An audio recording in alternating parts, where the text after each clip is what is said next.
Tout le monde est au courant, quand il installe son usine à l'étranger, des normes environnementales moindres et qui permettent donc de dégager plus de profits.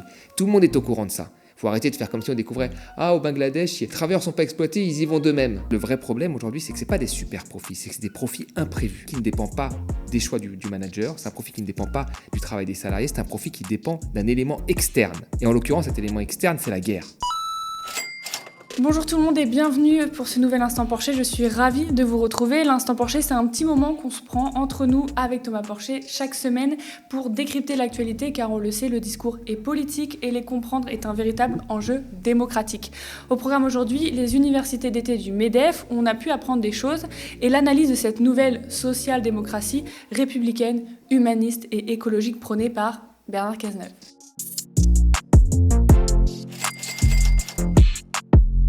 Aujourd'hui, on va se plonger dans les universités d'été du MEDEF, l'organisation du patronat qui se sont tenues la semaine dernière à Paris. Alors évidemment, avec la crise actuelle, on avait un peu envie d'avoir des éclairages, surtout après que le gouvernement ait demandé gentiment aux grandes entreprises d'augmenter les salaires, ce que Geoffroy Roux de Bézieux, le patron des patrons, avait promis d'ailleurs, mais qui ne s'est pas réalisé. Demande réitérée par Bruno Le Maire, présent à cet événement. Et un autre sujet sur la table, c'était l'énergie, notamment pour cet hiver. Alors je le disais, Bruno Le Maire, notre ministre de l'économie, s'est rendu à ces universités d'été du MEDEF. On l'écoute à sa sortie. Super profit, vous dites ça Non, n'existe pas. je ne sais pas ce que c'est. Je pense que c'est une notion qui n'a pas de sens. Les entreprises font des profits. Lorsqu'elles font des profits importants, surtout en période d'inflation, il est nécessaire qu'elles reversent une partie de ces profits directement aux Français. Et c'est exactement ce que nous leur avons demandé de faire avec la Première ministre. Lorsque Total fait une remise de 20 centimes d'euros à la pompe, il reverse une partie de ses profits directement à nos compatriotes. Et je pense que ça allège la facture de l'inflation pour nos compatriotes. CMA-CGM a commencé à faire la même chose. Une partie des distributeurs l'ont fait en bloquant un certain nombre de prix alimentaires. Et Dieu sait que l'alimentation pèse très lourd dans le budget des ménages. Maintenant, j'invite toutes les autres entreprises qui peuvent le faire à faire également un geste important à destination de nos compatriotes pour les aider dans cette période d'inflation qui est dure pour tout le monde. C'est le cas des banques. Je souhaite qu'elles réduisent les frais bancaires. C'est le cas des assureurs. Je souhaite qu'elles limitent l'augmentation des primes d'assurance. Ça peut être le cas encore d'autres entreprises. Et ma conviction, vous la connaissez, taxer plus en France, c'est produire plus, produire moins en France. Et donc je ne crois pas que ce soit la meilleure solution. La meilleure solution, c'est celle qui invite les entreprises à participer à l'effort national pour protéger nos compatriotes contre les conséquences de l'inflation. Je ne sais pas ce qu'est un super profit, a-t-on pu entendre au MEDEF de la part donc de Bruno Le Maire en évoquant, ou plutôt évitant cette question de la taxe des super profits des grandes entreprises que la France refuse tandis que nos voisins l'ont mise en place. Alors cette taxe, c'est pour réinjecter des énormes profits réalisés par les entreprises de par la crise et la montée des prix. Le ministre ajoute « Je sais que les entreprises doivent être profitables, c'est tout ce que je sais » et continue de leur demander un effort tout en baissant leurs impôts. Et puis dans la vidéo, on l'entend dire par exemple que taxer, c'est produire moins. Thomas, qu'est-ce que tu penses de tous les arguments qu'on vient d'entendre ? Moi, je pense qu'au départ, on n'aurait pas dû appeler ça un super profit. Parce qu'il est vrai qu'une entreprise qui fait un super profit, qui est basée sur le travail de ses salariés, sur les choix, on va dire, du patron en termes d'investissement, que ce profit est bien redistribué aux salariés en investissement et à une juste part, c'est-à-dire la part qui a été redistribuée dans les années 50-70 aux actionnaires, c'est-à-dire une part en dessous de 50%. Ouais, 45%, 50%, aujourd'hui ils récupèrent 80% des profits, ce qui est beaucoup trop. Si on est dans cette configuration-là, le super profit n'est pas gênant. Moi, qu'une entreprise fasse des super profits dans la rénovation des bâtiments, ça ne me dérangerait pas. Au contraire, ça voudrait dire qu'on rénove les bâtiments. Qu'une super entreprise du renouvelable fasse des super profits ou qu'une super entreprise un peu plus éthique redistribue des bons salaires à ses salariés dans un domaine où elle respecte des critères sociaux et environnementaux, moi, ça ne me dérange pas. Elle ne ferait pas d'ailleurs des gros super profits compte tenu de la concurrence internationale. Mais ça ne me dérangerait pas. En fait, le vrai problème aujourd'hui, c'est que ce n'est pas des super profits, c'est que c'est des profits imprévus. Ce qui est une autre définition. C'est ça qu'on aurait dû utiliser comme terme. C'est quoi un profit imprévu ? C'est un profit qui ne dépend pas des choix du manager, c'est un profit qui ne dépend pas du travail des salariés, c'est un profit qui dépend d'un élément externe. Et en l'occurrence, cet élément externe, c'est la guerre. C'est ça. C'est cette guerre-là qui a fait augmenter les prix du gaz, qui a fait augmenter les prix du pétrole, parce que dans cette guerre, quoi qu'on en pense, il y a un des premiers producteurs de pétrole et un des premiers producteurs de gaz, donc les prix augmentent. Et comme les prix augmentent, vous avez possiblement des entreprises qui ont peut-être moins produit ou produit autant que l'année dernière, mais qui ont des profits qui s'envolent. C'est un profit imprévu. C'est un effet jackpot. Et ce profit imprévu, il est normal qu'on se pose la question de le taxer alors qu'on est dans une période de crise. Parce qu'il y a aussi des coûts imprévus. Un coût imprévu, c'est une entreprise qui avait prévu de faire des choses, et puis là, il y a un événement extérieur, comme le Covid, qui fait qu'elle s'arrête. Et là, l'État va à sa rescousse. Il prend en charge une partie du chômage, il prend en charge le chômage partiel, ce qui fait que c'est un coût en moins pour l'entreprise, il fait des prêts garantis, etc. Et là, l'État aurait pu dire, mais moi, j'ai pas d'argent, je suis ruiné, je vous laisse tous mourir. Non, il prend en charge. Donc moi, ma vision de l'économie, c'est ça. C'est-à-dire que vous avez une crise, il faut absolument soutenir l'activité, c'est clair, pour éviter le chômage, pour que les entreprises puissent survivre, mais vous avez un effet comme ça, bénéfique après, dû à un élément que nous jugeons comme mauvais, la guerre, il faut absolument taxer ces profits imprévus. Et la définition de départ de super profit était fausse. Mais les profits imprévus existent. Il y a beaucoup d'entreprises qui font des profits majeurs alors qu'elles produisent autant, voire moins que les années précédentes. Il faut à un moment les taxer parce que ces profits dépendent de la guerre.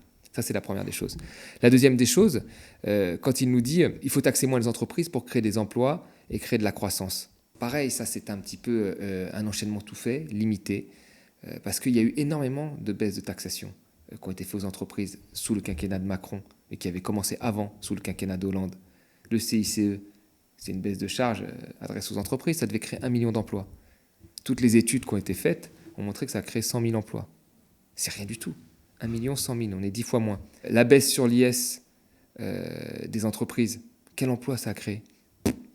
Donc en réalité, je veux dire, c'est très simple de faire des enchaînements comme ça, mais après concrètement, quand on a baissé par exemple le taux d'imposition il y a très longtemps de 50% des entreprises à 33%, qu'est-ce que ça a créé des emplois ? Non. Est-ce que ça a permis de conserver, d'empêcher la désindustrialisation ? Non.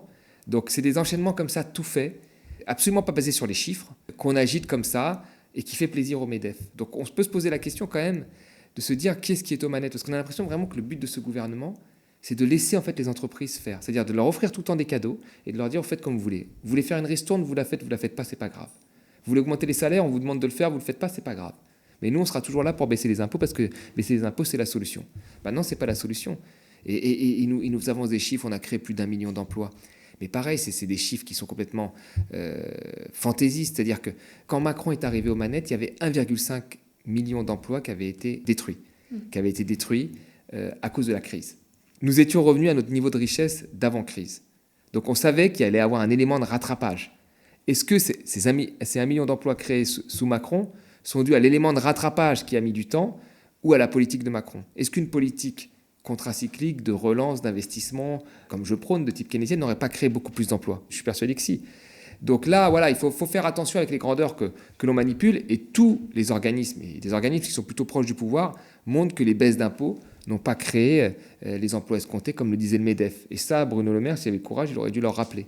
Et c'est pas ce qu'il a fait, il dit plutôt qu'ils ont raison. Oui, parce qu'il dit « Croyez-vous vraiment qu'en imposant de nouvelles taxes, nous réindustrialiserons le pays ?» Il demande ça, alors on te pose la question aussi, est-ce que la fiscalité a réellement un impact sur l'investissement en France ? Déjà, il faut voir ce qu'on appelle investisseurs étrangers. Parce qu'on a l'impression que c'est super. Vous savez, parfois, quand un investisseur étranger rachète un fleuron français, c'est un investissement direct étranger. Alors là, moi, je ne suis pas hyper content, moi. Si vous avez, je ne sais pas moi, General Electric qui rachète une branche d'Alstom, pour moi, c'est une perte de souveraineté industrielle et je ne suis pas content. Alors lui, il est peut-être content, Bruno Le Maire, parce que ça compte comme un investissement direct étranger, mais ce n'est pas bon. Et puis vous savez, souvent, quand il rachète, il ne crée pas d'emploi. Il rachète une entreprise où il y a déjà des emplois. Donc ça ne crée pas d'emplois. Et après, il la restructure. Quand il la restructure, parfois, ils détruisent des emplois. Donc lui, il est très content de dire qu'il faut baisser les taxes pour que les mecs ils viennent acheter. Mais il faut voir après ce qu'on appelle investir. Voilà, investir, pour moi, c'est créer une entité sur place. Vous avez Honda ou Toyota qui crée une entité, une usine sur place qui emploie des gens. Là, c'est un investissement super, qui peut être valable. Quoique, il faut réfléchir, quand on a une stratégie industrielle, si vous faites rentrer un concurrent de 2 constructeurs automobiles dont l'État est actionnaire, ça peut être aussi idiot, parce que vous pouvez concurrencer les constructeurs automobiles traditionnels. Donc il faut vraiment, quand on a une stratégie industrielle, on prend en compte tous ces éléments. Quelqu'un qui ouvre une usine, ça peut être bien parce qu'il crée des emplois, mais il faut voir quel est l'impact indirect ensuite sur nos constructeurs. C'est ce que devrait d'ailleurs faire Bruno Le Maire, mais visiblement il ne fait pas ça. Et ensuite, acheter un investisseur étranger qui achète une usine, ça peut ne pas être positif, et dans la plupart des cas, ce n'est pas positif, parce qu'il la démantèle souvent pour la faire ailleurs, etc. Donc il faut voir ce qu'on appelle investisseur étranger. Et puis ensuite, il faut regarder qu'est-ce qui fait que notre territoire est un des plus attractifs. La première des choses, c'est les infrastructures. Parce que quand tu viens en France, tu as des infrastructures de transport à Paris, plutôt bien développées, le rail, etc. Les infrastructures. La deuxième chose, c'est la productivité de la main-d'œuvre française, qui est une des main-d'œuvre les plus productives au monde. Voilà. Et puis après, il y a tous les crédits d'impôt, notamment le crédit d'impôt recherche, qui fait que les gens sont contents de s'installer parce que c'est peu cher. Et d'ailleurs, il faudrait voir sur quoi est basée la recherche, mais bon. Donc c'est ça les éléments principaux. C'est pas qu'une question de fiscalité. Il y a des pays qui ont des fiscalités plus élevées et qui attirent les investisseurs. Parce qu'il y a des infrastructures, parce qu'il y a de la productivité, parce que le jeu en vaut la chandelle. Et puis il y a d'autres pays qui ont des fiscalités extrêmement faibles et qui n'attirent personne. C'est le cas d'un certain nombre de pays en voie de développement. Donc on ne peut pas résumer. Encore une fois, c'est un enchaînement très rapide comme ça, qui tient dans une vidéo de 30 secondes et qui fait plaisir à beaucoup de monde, mais qui est beaucoup trop simpliste. On ne peut pas dire baisse de fiscalité égale investisseur étranger. Et si c'est égal investisseur étranger, quel investisseur étranger ? Est-ce que c'est quelqu'un qui crée une usine, quelqu'un qui rachète quelqu'un une autre usine et qui va la démanteler ? C'est ça les questions qui sont importantes. Et là-dessus, on reste quand même toujours sur des grandes envolées lyriques qui ne veulent un peu rien dire, quoi. Et en fait, qui au final a pour but de n'imposer aucune contrainte au patronat et de le laisser faire comme il veut. Il y a une autre prise de parole qui a été fortement remarquée pendant ces universités d'été, c'est celle d'Aurélien Barraud, astrophysicien. On va regarder. Je crois qu'il est aujourd'hui indispensable de penser un peu hors de l'ordre, même au sein du MEDEF. Prenons quelques exemples triviaux pour finir. Quelques exemples que je choisis comme étant extrêmement simples. Tant que, par exemple, vous nommerez, vous autres chefs d'entreprise, croissance, le fait de raser un espace gorgé de vie pour le remplacer par une plateforme commerciale, fût-elle neutre en carbone, nous n'aurons pas commencé à réfléchir sérieusement. Tant que le président du MEDEF nommera, à l'unisson d'ailleurs du chef de l'État, progrès, la mise en place d'une nouvelle génération de téléphonie mobile qui ne répond à strictement aucun besoin, mais dont les conséquences délétères, pour ne pas dire létales, sont avérées du point de vue de la pollution, de la consommation et de l'addiction, nous n'aurons pas commencé à réfléchir sérieusement. Tant qu'un ancien président de la République, souvenez-vous 2019, ce n'est pas si vieux, pourra venir ici même, à l'université d'été du patronat, moquer le discours scientifiquement irréprochable de Greta Thunberg devant un parterre qui était alors hilar, nous n'aurons pas commencé à réfléchir sérieusement. Je conclus. Je crois qu'il faut être un peu conséquent. Nous ne sommes déjà plus dans une crainte quant à l'avenir. Nous sommes dans un constat quant au passé. Nous avons d'ores et déjà éradiqué plus de la moitié des arbres, des insectes, des poissons d'eau douce, des mammifères sauvages. Nous laissons d'ores et déjà 700 000 êtres humains mourir chaque année de la pollution en Europe. Si même face à cette évidence, nous ne voyons pas la nécessité d'une refonte axiologique et ontologique drastique, c'est que nous faisons preuve d'une cécité que nos descendants, s'ils survivent, auront, croyez-moi, du mal à pardonner. Tant que vous nommerez, vous, chef d'entreprise, croissance, le fait de raser un espace gorgé de vie pour le remplacer par une plateforme commerciale, nous n'aurons pas commencé à réfléchir sérieusement. Qu'est-ce que tu en penses, Thomas ? Croissance et climat, est-ce qu'ils sont antinomiques ? Et il a entièrement raison. Dans le calcul de la croissance économique, qui est la croissance du PIB, indicateur phare de l'économie. Il y a un certain nombre de choses qui ne sont pas prises en compte. La pollution n'est pas prise en compte, la destruction, par exemple, d'un espace n'est pas prise en compte, ou la reconstruction après la destruction, par exemple, les sécheresses ont détruit un certain nombre de choses, des intempéries ont détruit un certain nombre de choses, elles sont dues au dérèglement climatique, en partie. Ce que vous allez reconstruire derrière compte comme de la croissance économique. Donc il y a un vrai problème. Aujourd'hui, le PIB ne peut pas être l'alpha et l'oméga, ou la boussole, en tous les cas, de nos dirigeants politiques, alors que cet indicateur ne prend pas en compte les aspects de dérèglement climatique, de pollution, etc. Et d'ailleurs, même le créateur du PIB, Kuznets, avait dit que c'était un indicateur parmi tant d'autres, mais qu'il avait un certain nombre de limites. Et il y a eu une commission après qui avait été demandée par Nicolas Sarkozy, avec notamment Stiglitz, Amartya Sen et M. Fitoussi, sur les limites du PIB, qui était excellente, un rapport intéressant, qui nous montrait toutes les limites. Parce que vous savez, avant la crise de 2008, qu'est-ce qui faisait que tout le monde voulait copier les États-Unis ? C'est qu'elle avait une croissance dopée par la finance et par les subprimes. Alors cette croissance nous amenait droit au mur. Donc on peut avoir parfois des croissances dopées par de la finance, dopées par des constructions polluantes, et être comme ça devant ce taux de croissance, disant mais c'est génial, c'est ce qu'il faut faire, alors que ça nous amène droit au mur. Donc il a entièrement raison de soulever ce point. Mais là où je trouve une petite limite à ce que dit M. Barraud, bien qu'il reste dans son domaine intellectuel, c'est que même si on a les meilleurs indicateurs, en fait, ce n'est pas une question d'indicateur, ce n'est pas une question de formation. On est vraiment dans une question là, de vraie mauvaise foi. De mauvaise foi, pourquoi ? Parce que ça rapporte de l'argent. Tout le monde est au courant. Je veux dire, tout le monde est au courant, quand il installe son usine au Bangladesh, des conditions de travail des travailleurs au Bangladesh. Tout le monde est au courant, quand il installe son usine à l'étranger, des normes environnementales en vigueur, qui sont moindres et qui permettent donc de dégager plus de profits. Tout le monde est au courant de ça. Il faut arrêter de faire comme si on découvrait « Ah, au Bangladesh, les travailleurs ne sont pas exploités, ils y vont d'eux-mêmes ». Et puis alors, quand on va en Éthiopie, c'est 23 $, une ouvrière éthiopienne. Ah, mais elle n'est pas exploitée puisqu'elle vient d'elle-même. Non, mais elle est exploitée. Le système fait qu'elle est exploitée. Voilà. Et tout le monde le sait. Il faut arrêter de faire comme si on découvrait des choses que tout le monde sait. Et là, les gens, ils savent très bien que certaines industries sont plus polluantes que d'autres. Ça ne les arrange pas parce qu'il y a des profits derrière. Et voilà. Et donc, on pourra leur donner tous les indicateurs possibles et inimaginables. Calculant ça, ce n'est pas pour ça que les choses changeront.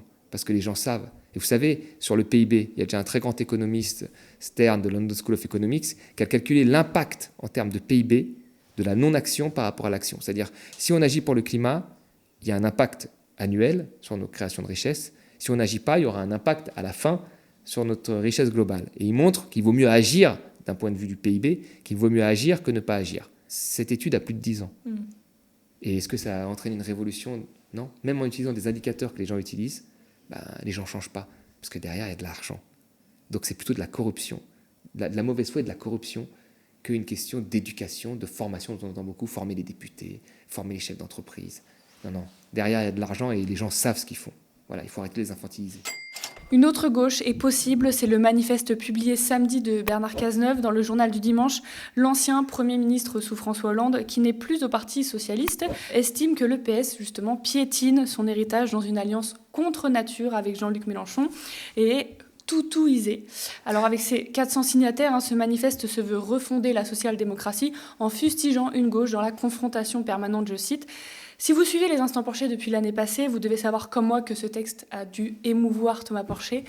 Thomas, qu'est-ce que tu penses de cette nouvelle gauche, je cite, social-démocrate, républicaine, humaniste et écologique ? Non, mais je pense que... moi, ça me fait rire parce que des textes comme ça, il y en a eu tellement. Mais là, je pense qu'il y a un vrai enjeu pour la prochaine présidentielle. C'est-à-dire, je me mets à la place de M. Cazeneuve. Il a été Premier ministre, il incarne quelque chose sur cet axe de la gauche social-démocrate. Il faut le dire quand même. Beaucoup de gens avaient mis de l'espoir même pour qu'il se présente à la présidentielle là. Donc qu'est-ce qu'il se dit, lui, d'un point de vue purement stratégique ? Il se dit, Macron ne peut plus se présenter 2 fois. Macron, c'est l'extrême centre. Une fois qu'il ne peut plus se présenter, qu'est-ce qui va pouvoir se présenter ? Donc il y a à droite des gens qui font déjà la queue.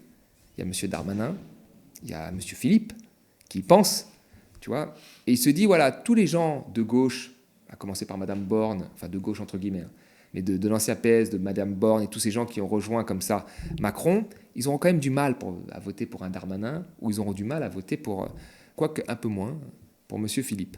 Et donc là, il se dit, moi, j'ai sur cet espace de l'hypercentre, quelque chose à jouer sur l'aile un peu de gauche dans cet hypercentre. C'est ce qu'il se dit. Et donc là, il tente le coup.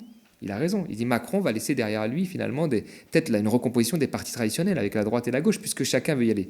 Et des gens qui ont voté Macron en pensant qu'il était de gauche, il y en a quand même quelques-uns, paraît-il, ils ne pourront pas voter pour Darmanin, mais ils pourront peut-être voter pour Cazeneuve. Tu vois. Voilà, ils se diront, parce qu'en réalité, ce que défend Cazeneuve comme politique, c'est la même politique que Macron en fait.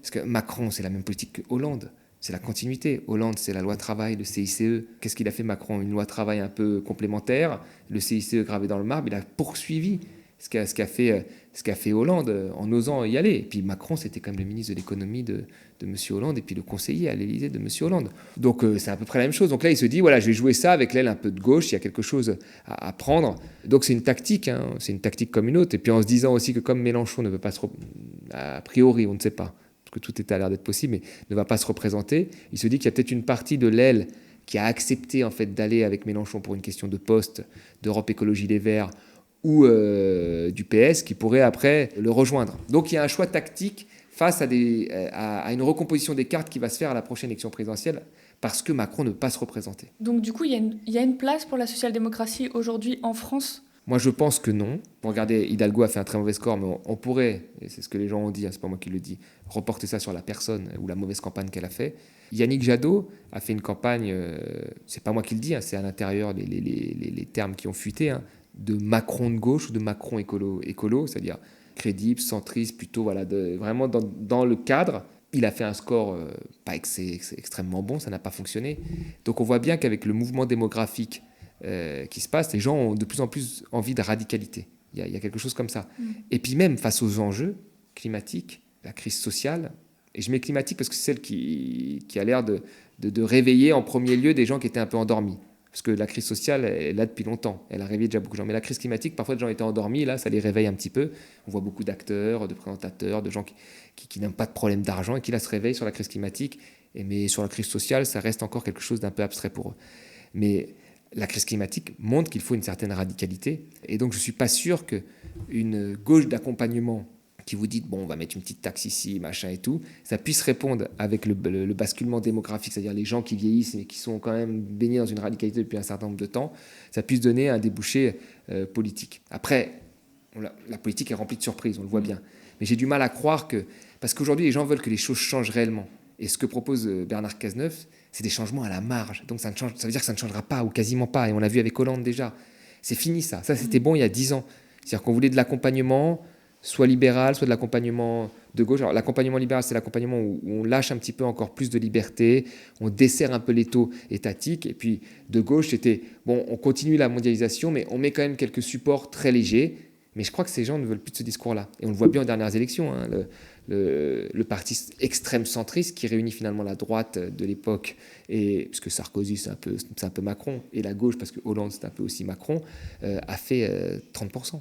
Donc je pense que cette social-démocratie, portée en plus par un ancien de Hollande, va être quand même difficile, la carte va être difficile à jouer.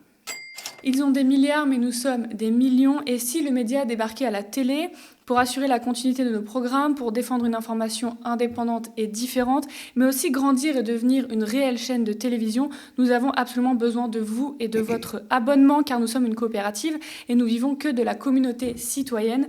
Rendez-vous sur lemediatv.fr/soutien pour en savoir plus sur ce grand projet et le réaliser tous ensemble. Nous sommes ravis de décrypter l'actualité avec Thomas et vous chaque semaine. Merci de toujours nous suivre pour tous vos commentaires et vos pouces en l'air sous les vidéos. Spectateurs, abonnés, donatrices et sociaux, je vous dis à la semaine prochaine.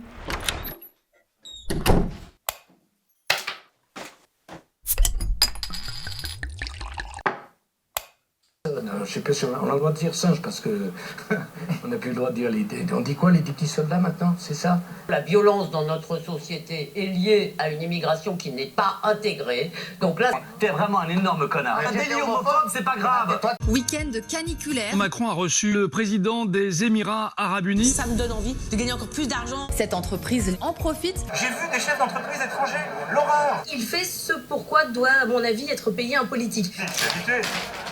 Très sincèrement, comme disait un de mes prédécesseurs, ça m'en touche une sans bouger l'autre.